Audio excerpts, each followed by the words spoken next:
Hello there, I'm Kios, the Ronin Beatmaker, and welcome to Lounge Ronin. All things, everything. If you're new to the channel, please make sure to hit that like button, subscribe, and ring that notification bell. And on this episode, we're going to discuss the Phoenicians were first to set foot in the Americas. Strap yourself in as we continue on with this kinky series. Now, without further ado, if you're new to... Sorry, I'm getting a little ahead of myself here. Backwards. With all things, everything, this will be a bit of a light introduction. So I implore you to do your own research, as you might be surprised what you discover about the world and yourself. Let's get into it.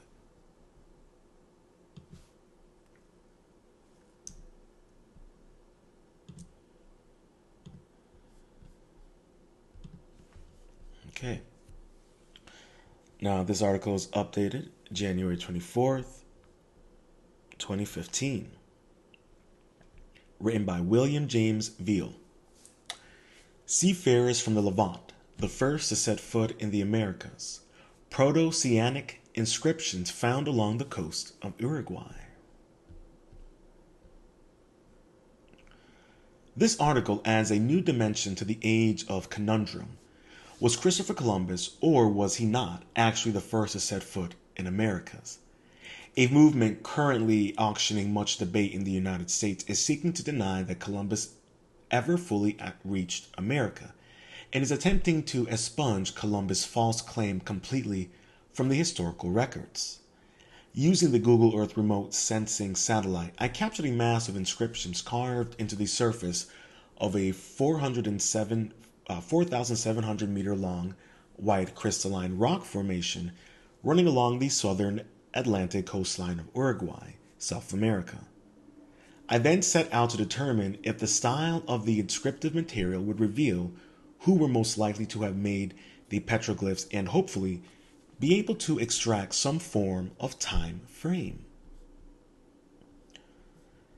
In here we have a satellite image of the showing the vast amount of inscriptive material discovered by archaeoastronomer William James Veal of the South Atlantic coastline of Uruguay, South America.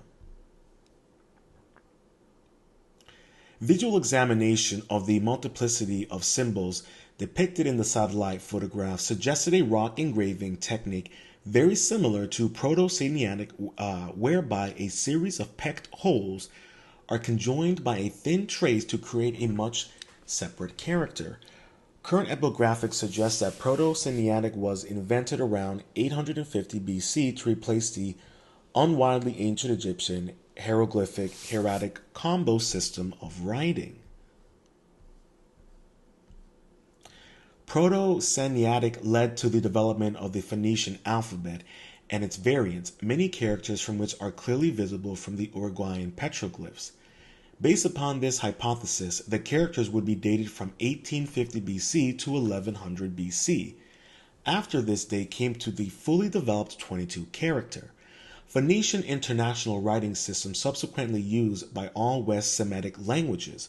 I observed that many of the new international characters do not appear among the petroglyphs, suggesting movement away from this particular coastline, port of call, sometime after 1100 BC. Alternatively, there may have been pseudo-Sinaitic Phoenician form of writing overlapping the newer Phoenician alphabet, and thus the hypothesized very earliest visitation date of 1850 BC could be adjusted even as far down the line as 1500 BC. Whatever time frame epigraphers eventually agree upon, it will still be well over 3,000 years ago, long before the birth of Christopher Columbus, AD in 451. Here we have a second satellite photograph clearly showing another set of petroglyphs discovered along the Uruguay coastline. Now, as we've been covering in our earlier series, we know that we are dealing with various versions of migrations, colonizations, and civilizations. Something to keep in mind in your studies when you try to isolate these various timelines of migrations and colonizations. Let's continue. Proto-Sinaitic has allegedly been found in Brazil at the Itocatara near Manaus and at the Curias Velhos, Rio Grande do Norte state. A tablet with very similar Proto-Sinaitic characters was found at the Deir Allah excavations in Jordan, thus reinforcing and supporting a trans-oceanic Mediterranean South American connection. And as we were saying, these international civilizations of old, of the past, we have to keep that in mind. We just don't know exactly the correct timeline about these things because the timelines have been either skewed by propaganda or have been suppressed deliberately. Let's continue. In the center of Figure 1 photograph, in his inscription printed a heavier black symbols. These heretic characters are direct descendants of ancient Egyptian hieroglyphs and which became precursors of the Proto-Sinaitic writing system. Figure 3, the inscription engraved into an outcrop of the Urugaya rock formation. I believe the character spread tells us that transoceanic visitations almost certainly occurred between the Levant and Uruguay across an active timeline some 800 years, well over 3,000 years ago, which also effectively rules out Christopher Columbus being the first to discover the Americas. And I'll repeat that. Which also effectively rules out Christopher Columbus being the first to discover the Americas. I even informed the Uruguayan Ministry of Education and Culture about this groundbreaking discovery. The ministry subsequently replied that they had no knowledge of such sites and most probably the location was incorrect. A sketch map with satellite coordinates has been sent to the ministry confirming the Uruguay location is correct. A reply is still awaited. However, of greater urgency, the satellite imagery also confirms a rapid deterioration of the coastline archaeological sites due to residential intrusion and heavy tourist erosion. As a consequence, much of Uruguay's vital literal prehistory may have been lost, and more to come if some form of protection and preservation is not put in place.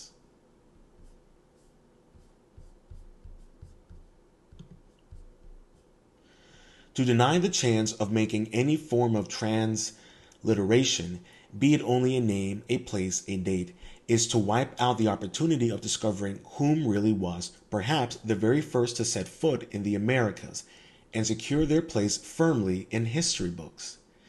In the respect, I would like to contact any epigraphers experienced in West Semitic alphabets and who may also wish to comment on this unique discovery, and if possible, be able to offer a preliminary transliteration of some of the inscriptive material.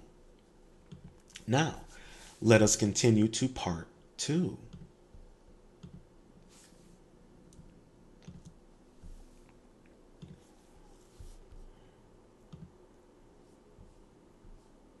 Okay. Seafarers from the Levant. Do ancient inscriptions rewrite history of the Americas? Part 2.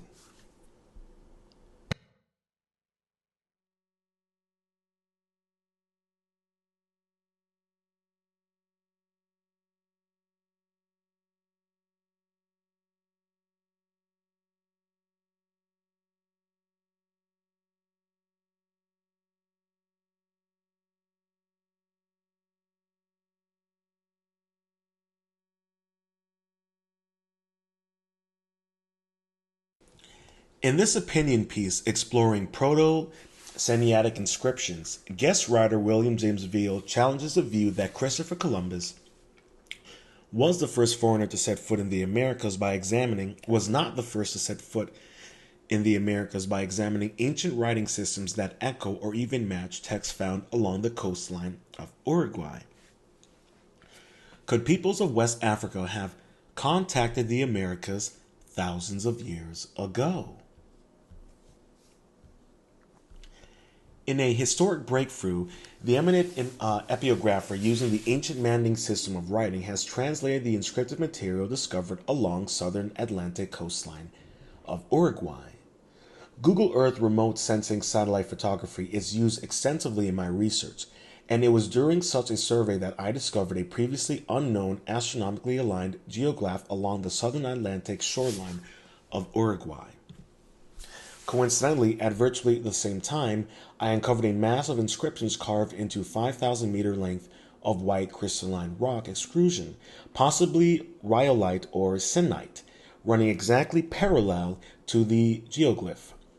Visually, the satellite photographs show the inscriptions have a wide variation in character type and style, which hypothetically suggested a time frame, circa 1850 BC, through to full international phenomenon alphabet invented circa 11,000 BC. However, inscripted material is only meaningful in any situation if transliteration can discern a word or phrase, a place, name of known personage, or even a date.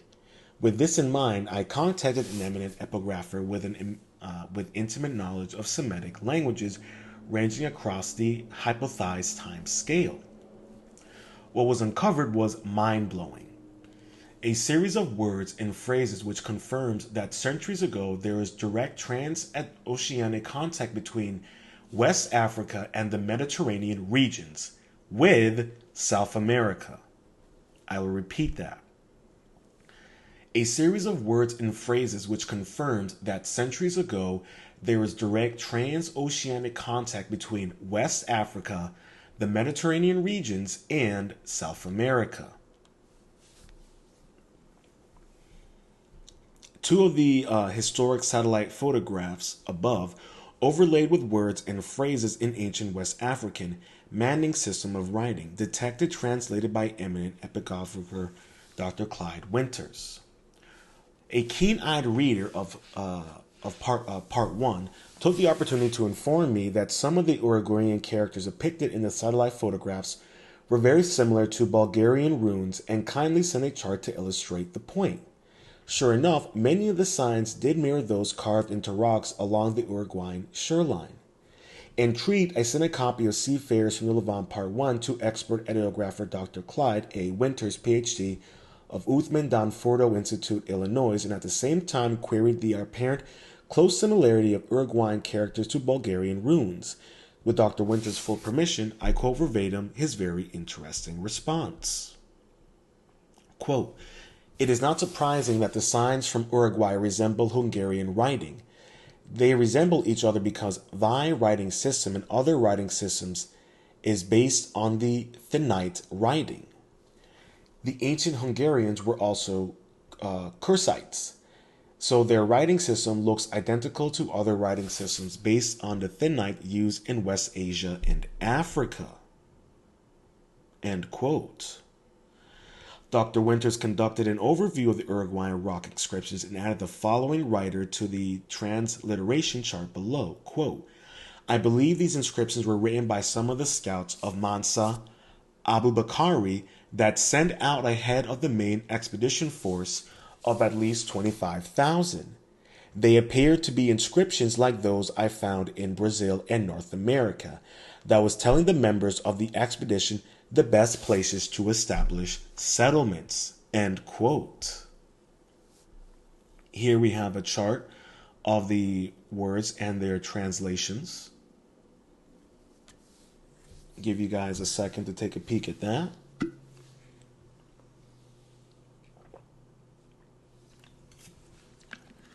As you've noticed, the theme that we have been continuing here is this theme of the Americas being colonized previously by other inhabitants, some of which who've already been living there time of memoriam. Let's continue. There is no doubt that these inscriptions carved in the Manding system of writing and translated by Dr. Winters announces the same message he interpreted from makings found in Brazil and North America. For readers who wish to learn more about the ancient Manding peoples and the writing systems they invented, I recommend The Ancient Manding Script by Dr. Clyde Winters. The huge quantity of inscriptive material carved into the 5,000 meter length rock outcrop may take many years to completely unravel. This village port in Kala, South America confirms, in the view of many and varying inscribed character styles, to have had visitations from transoceanic traders plying wares from as far as West Africa and the Mediterranean region. Now that the door has opened, courtesy of Dr. Winter's freely given expertise, I hope more epigraphers will come forward in a concerted effort to further break down the remaining huge mass of data. With the introduction of the Manding element into the equation, not forgetting the close similarity of the Bulgarian runes, the chronological time frame must now take into account visitations other than those I have already hypothesized in Seafarers from the Levant Part 1, from the Proto-Sinaitic circa 850 BC, and reaching out to the African Mansa Abukari Expeditionary Force circa AD 1312, a timeline of some 3,300 years transoceanic activity. However, bear in mind, the Manding system of writing was created thousands of years beforehand from Proto-Mandi. In fact, long before the Phoenicians arrived in Africa circa 1200 BC. This statement, of course, still raises the question: were the Manding inscriptions actually carved in the 14th century AD, or are they contemporaneous within the time frame I hypothesized in Part 1? Now, granted, we can say that the thumbnail is a little misleading, but listen, this is new information to me as well. I skimmed a little bit in Article 1. This is Article 2. I did not expect Article 2 to actually contradict my thumbnail. I apologize, but hey, how else am I supposed to kind of trick you guys into this stuff? Not trick you in maliciously, but intrigue you. You know, a little playful misleading, helps the algorithm for Ronin art and music. Let's continue. Archaeoastronomy combines the science of astronomy and archaeology for the purpose of discovering clues to the importance of celestial phenomenon in the everyday life of ancient century cultures worldwide. This topic is extremely relevant from an archaeoastronomy point of view because the long suspected route of South America in Mali and West Africa was via the city of Niamey, down the Niger River to the Gulf of Guinea, and then to the Americas via the Guinea or Brazilian ocean currents. The orientation of the newly discovered Uruguayan geoglyph running through the inscriptive field points northeastwards, and when extended out across the southern Atlantic Ocean, enters the Gulf of Guinea close to the Niger River Delta. Is this an invisible thread inexorably linking the countries of West Africa to South American mainland in ancient times? So in the final analysis, can a conclusion be drawn as to the historical fate for Christopher Columbus? Emphatically, yes. The evidence has become overwhelming. We now know from the archaeological record transoceanic voyaging was alive and well thousands of years before Columbus was born.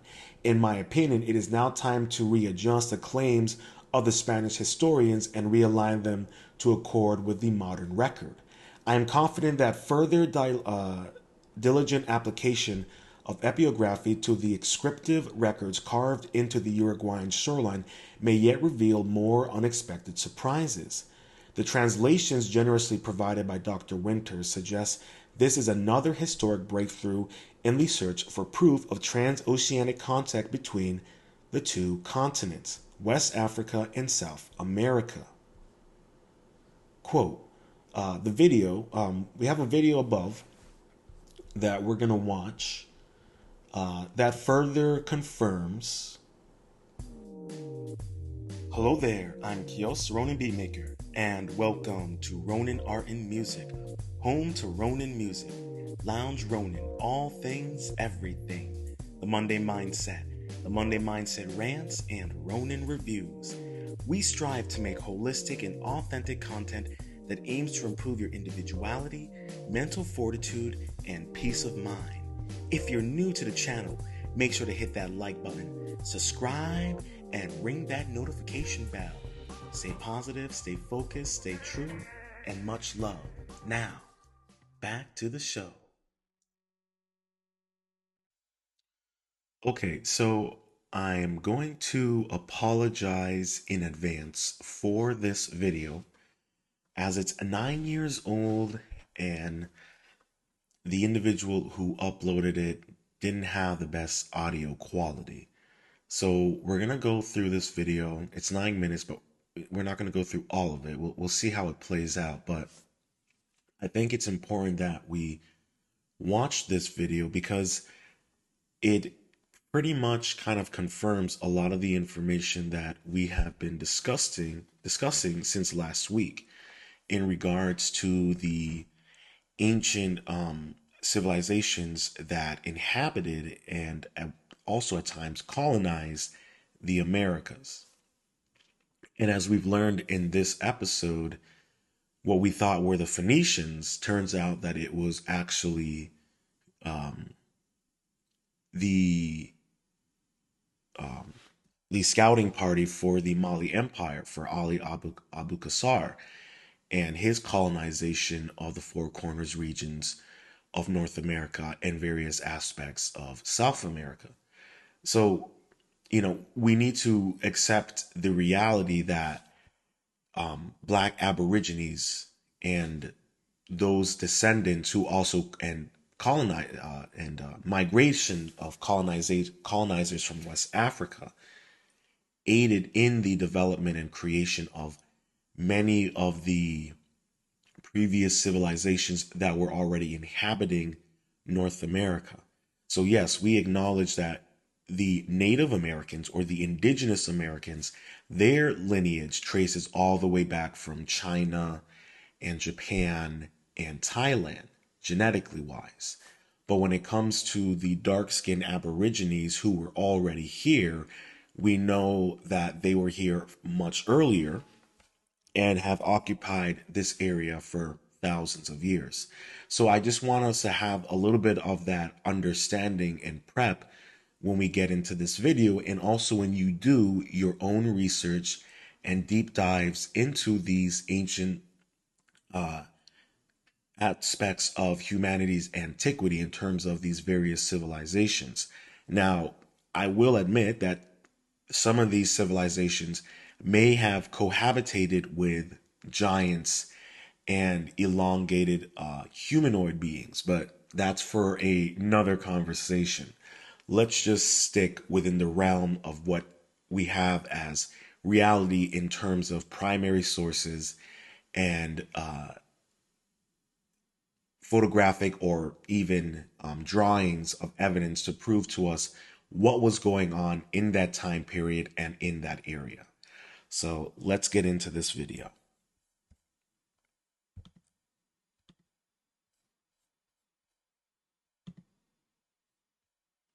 Chiefs, residents.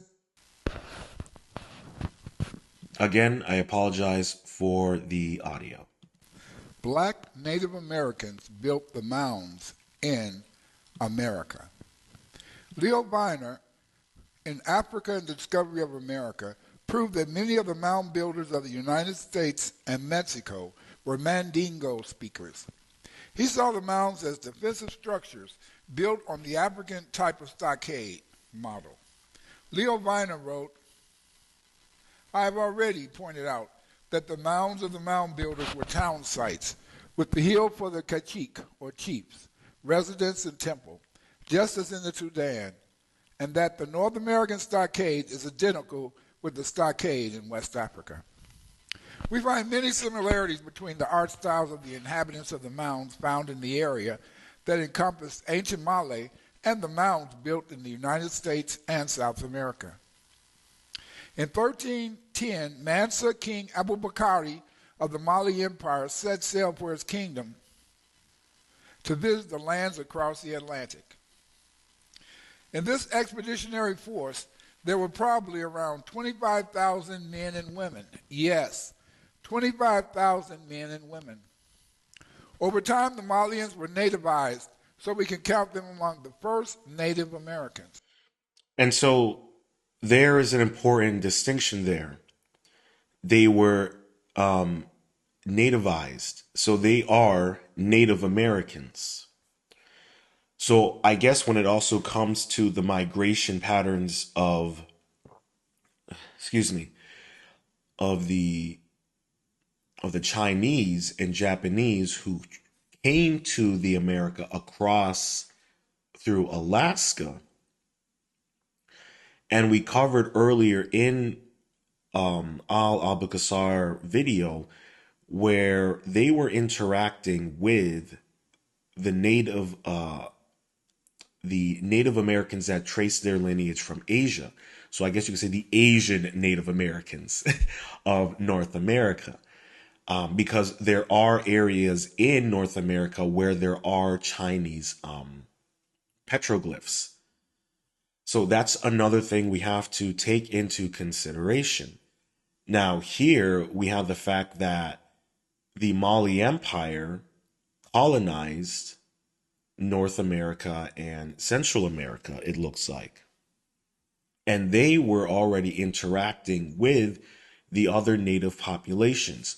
In this area around where you see like Black Mojave, that area around there, you had different native tribes, some that either traced their lineage from Japan and China and Thailand, or those that can trace their lineage back from Mali. But they are native now because they've been living here for, generations now, it seems like.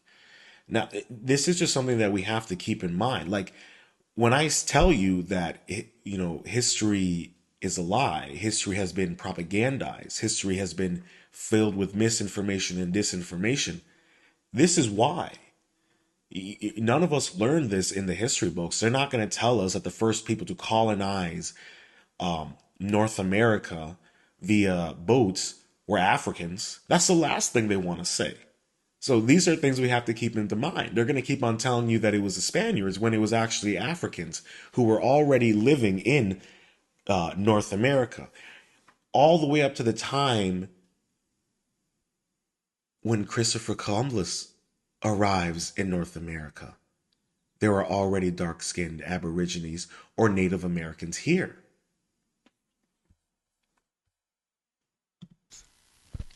People in West Africa during King Abubakari's time were not ignorant of the nautical sciences and navigation. West Africans had a highly developed knowledge of boat technology and navigation sciences. The canoes they built from gigantic trees were as big as the boats sailed to America by Columbus.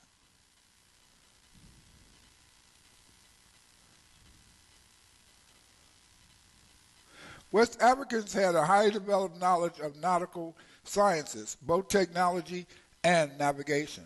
By Europeans when they came to the Americas were those mounds built by the black Native Americans.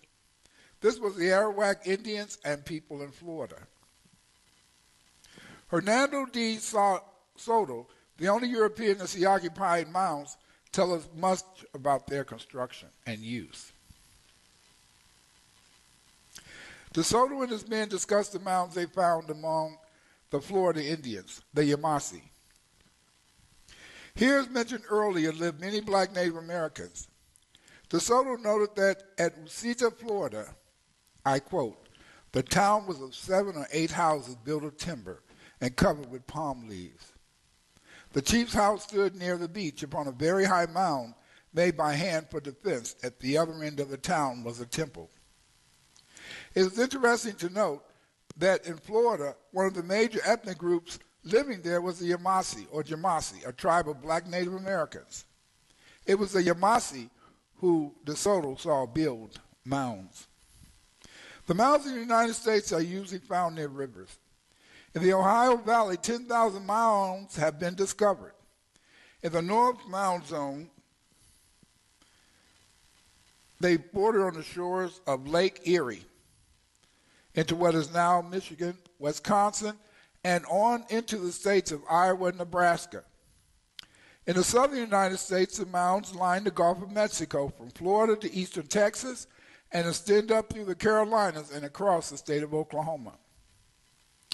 The mounds of ancient America follow the lines of the Mississippi and Ohio River, and outlying regions as well. They may have been built on rivers because of the fact that when Abu Bakr sailed to the Americas, he came on ships, and these ships would have came inland into the American continent along the various rivers that would have led into the Americas from the Atlantic Ocean, mainly the Mississippi. The mounds that the blacks built vary in size from colossal mounds to Illinois to mere blisters raising from the earth. Most, if not all, of these mounds had long been abandoned by their former inhabitants when they were discovered by the Americans. Many excavated mounds have yielded human bones, weapons, tools, inscriptions, and jewelry. They've also found statues in these mounds that were described as African. Statues of Africans have also been found. Notice what he said. They discovered artifacts that were African in nature. So you see, you're not gonna, if you're a kid right now who's 16, 15, go to your history teacher and ask them, what do you know about Ali Abu Qusar, the Mali emperor who colonized the southern region of North America, from Florida to Missouri? Ask them. Ask them about the mound builders that were black Indians. Present this information. Tell them, hey, can we watch this video? And see what happens. But, this is what's funny about it. They want to tell you that black people were never here. They want to tell you that they were brought here on slave ships, all this other BS. That's not even true. And here are the images. Here's the information presented to you in 4K. Found in these mounds. Metaphorically speaking.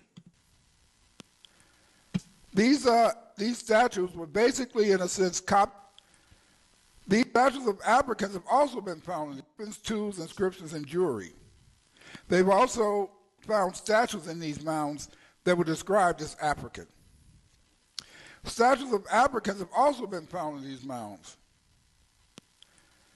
These statues were basically, in a sense, copies of statues that we found in mounds in Africa.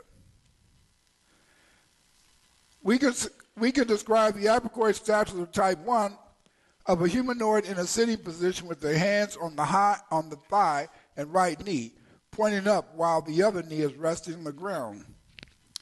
These type of statuettes are found in mounds in Tennessee and Indiana at the Angel site.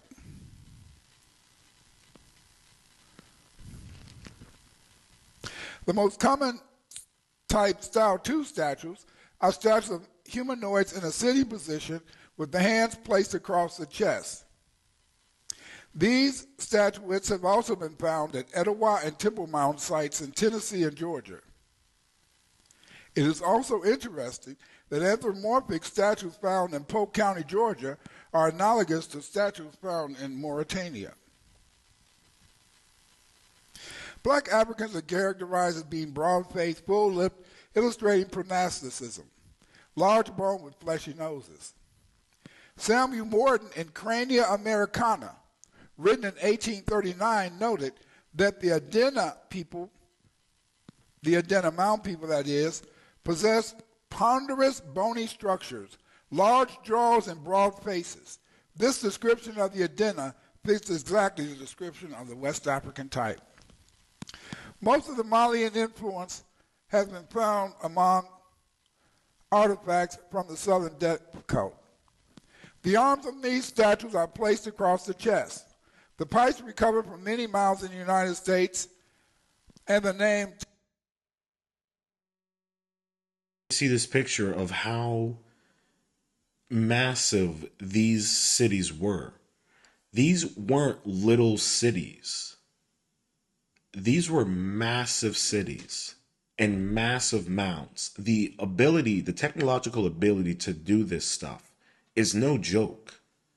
And I know that might be a little shocking for some people to imagine that dark skinned people were capable of building massive advanced cities of this type of caliber. Spoiler alert, hey, we was kings. We was architects. We was rulers of the world. But the point that I'm trying to make here is they like to diminish and downplay the impacts that Africans and blacks have on the creation of our world and society. And how wild would it be if the American history books changed from the discovery that it was black Americans from Africa that colonized and shaped North America into a world that eventually was colonized and shaped by Columbus and the Pilgrims. These are all cycles. Tobacco itself suggests that it was the Manding who introduced tobacco to the New World. So there we have it. It was black people from Africa, the descendants, the native blacks, the Aborigine blacks. They were the ones who introduced tobacco to North America. And if you look into the history books, there were a lot of black owned tobacco businesses. But that's a whole nother conversation. The Manding may have also constructed the Temple Mounds. These mounds were built between AD 700 and 1700. The Temple Mounds were built in the central Mississippi Valley, Arkansas, southern Missouri, southern Illinois, and western Tennessee. The sculptural evidence found in the mounds all indicate an African origin, as proven by Leo Viner. A long pipe with a crouching figure on the bowl on exhibit in the New York Historical Society is of an African with compound bracelets, 5 on the wrist, 6 on the upper arm, 4 on the calf, such as only found in Mexico and West Africa. These bracelets are found in gorgets from the Etowah Mound, which show Malian influence. Other sculptured heads and figurines of Africans have been found on the banks of Paint Creek, near Chillicothe, Ohio, Tennessee, Mississippi, and on the Green Flats in Virginia, which were African headdresses, skull caps, and facial striations, identical with those of the Mandi people of West Africa. We also find the depiction of Africans in carvings from Sparrow Mound, Oklahoma. Ohio. I just needed to make that distinction. They migrated and occupied all the way up to Ohio. We know they made it to California because of the Four Corners region. So when I tell you that black Aborigines, native blacks, were already occupying and colonized North America, it's the evidence is in front of you. The primary sources are in front of you. Oklahoma. At Sparrow Mound, African faces were carved on shells and the Manding cross sign placed on the palms of the hands on one artifact. This cross in the Manding script meant righteousness or purity. Other inscribed works of art from Moundville site in central Alabama also show Manding signs, especially the Manding cross. A figurine found in a cemetery in Nashville, Tennessee, was of an African woman, while another African statue was found in Clarksville, Tennessee in 1897. These statues, as well as heads on the gorgets from the Missouri mounds, show analogous striations found on the faces of Manding clansmen. Among the 7 Delcote mound builders, we find a third type of statue, which has the leg and knee at the base, with the arms placed across the chest, with the heads resting above the breast. Another type statue is seen in the effigy jar with weeping eye motif. It has as its base the feet and buttocks. The knees are pointing up in the air, and the arms are placed across the chest with the hands placed above the eye with weeping eye motif. It has as its base the... You're going to tell me that does not look like a brother? Them big ears, them big lips and nose. Dude looks like one of my cousins.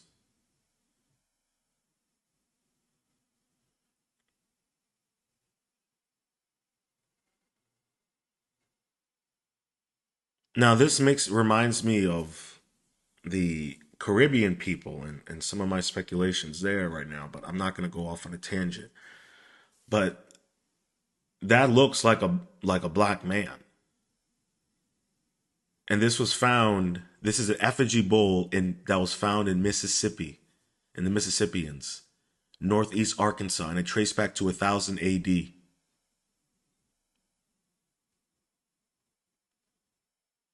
And they want to tell you that there were no black people here.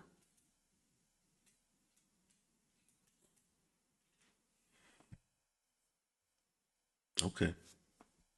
Feet and buttocks. The knees are pointing up in the air, and the arms are placed across the chest with the hands placed above the opposite breast. The major reason for the varied art styles among the mounds that were built by the Malians when they came to the United States results from the fact that Mali was composed of many different ethnic groups that spoke different languages and practiced varied cultures. As a result of this ethnic pluralism, we find a homogeneous people inhabiting many mounds in the United States that practice a multiplicity of cultural forms. In addition to the transfer of African-type statues in the mounds, the Malians also left many inscriptions. These inscriptions and statues support the African origin of many mounds in the United States. They tell us that these mounds were built by black Native Americans. Hello there, I'm Kios, Ronin Beatmaker, and welcome to Ronin Art and Music, home to Ronin Music, Lounge Ronin, all things, everything, the Monday Mindset, Rants, and Ronin Reviews. We strive to make holistic and authentic content that aims to improve your individuality, mental fortitude, and peace of mind. If you're new to the channel, make sure to hit that like button, subscribe, and ring that notification bell. Stay positive, stay focused, stay true, and much love. Now, back to the show. The information that has been presented to you should help you guys in your own research and should also help to clarify some of the most egregious lies with our own history books of America. Now, I know a lot of this information may come to a surprise to many of you, and it may upset some of you. It may trigger some aspects of your perspective on certain individuals and cultures. But that is by design. You have been domesticated and propagandized to think and view certain races and cultures in a certain manner as opposed to yours. When the reality is that it was the black man that taught the white man how to live. It was the black man that taught the white man how to traverse the world. It was the black man who taught the white man how to colonize the world. These may be some unsettling truths, but that is the essential reality. To break free from the chains of domestication and embrace the truth of our individuality, of our humanity. I hope you enjoyed this episode of Lounge Ronin. All things, everything. If you've made it this far, please make sure to hit that like button, subscribe, and ring that notification bell. And until next time, stay positive, stay focused, stay true, and much love.